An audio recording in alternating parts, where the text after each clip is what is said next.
Stitching, embroidery, and piping. This is very similar to the sample along a string, except think of it as more like a very well-made preset. Now again, we have resolution and count and all the global settings of all the other types, but we are going to go more in depth into the settings of the stitching or the SEP itself. Now first, let me show you that these flowers are all made with just simple splines, just like before. Everything is made with the splines, changing the radius, and just as simple as that, we have some beautiful stitching going on of some roses and this moss. Now the first thing you're going to notice is the type set to straight. So straight is the best option for creating this sort of embroidery works. The first stitching type you are going to see is pipe. It is just simply simple piping along the seams of the fabric.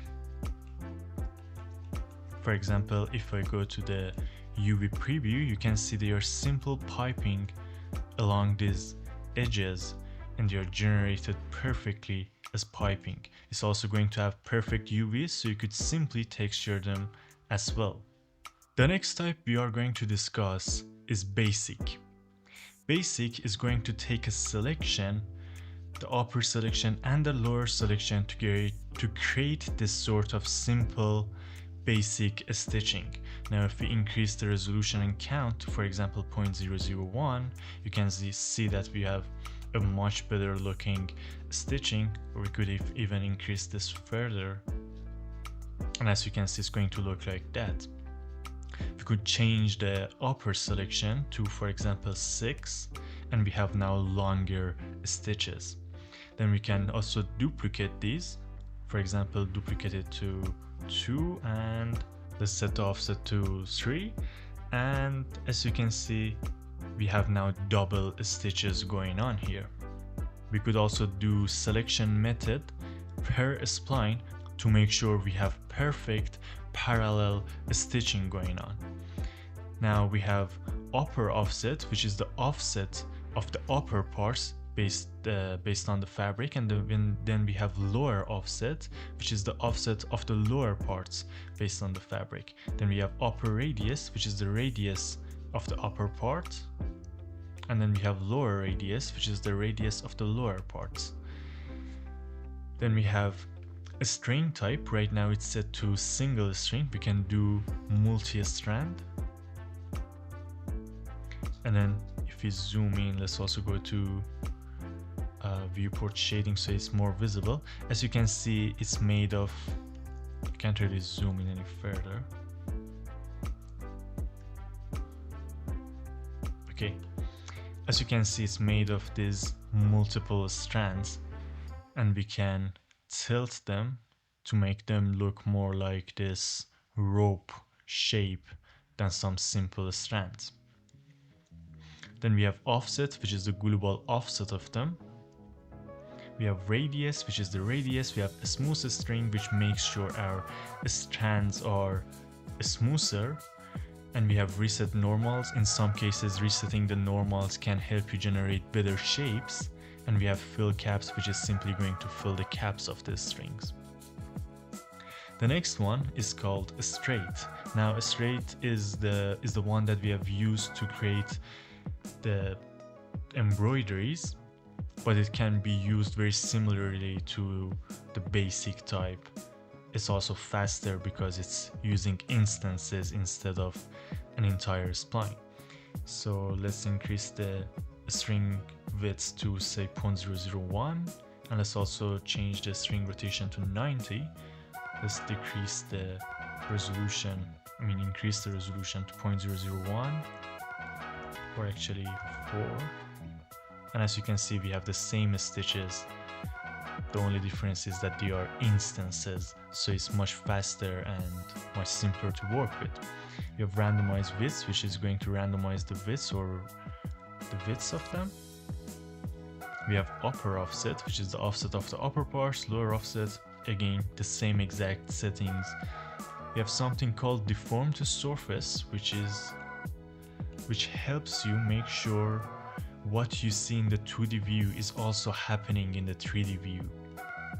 So for example, these ones here, if I deform them to the surface, it's going to make sure that they take the shape or the curvature of the same fabric that they are being generated on. The reason we have this is, say, in case you have very strong curvatures, this is going to help you to also transfer that curvature to your generated embroidery. It's also worth mentioning that if you are deforming to surface, vertical resolution is going to play a big role in how perfect they are being generated, so that they are not breaking apart or having any problems.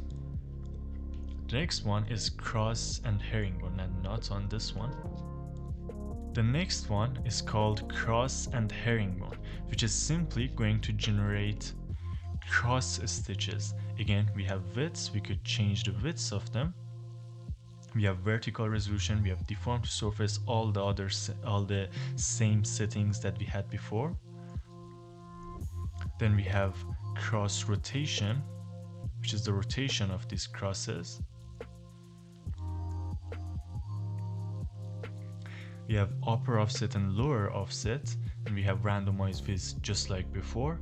We also have something called cross slide, which is going to slide them a bit so that we could have other types of stitches. And if we decrease this to 1 again, change the duplicates, and let's increase the size to 0.005, sorry, 0.003 maybe, or maybe 2. So you can see we can create this sort of herringbone pattern instead of the normal cross pattern. Then we have fern and open square, which, as you can see, is going to create this sort of fern, and we have string widths. We could increase this to, say, 0.002, and this one to 0.00, probably 3. And as you can see, for example, here you just saw that they are overlapping with the fabric right now, but if I enable deform to surface, it's going to fix that, because it's going to take the curvature of the fabric beneath it. Now with fern and open square, we also have this ability to create open square stitching. We also have chain, which is simply just a chain stitching pattern. We could increase this, and let's also increase the chain depths to 1, maybe 0.001, and you can see that we have now chain stitching. And this was it for stitching, embroidery, and piping. Thank you for watching, and see you on the next one.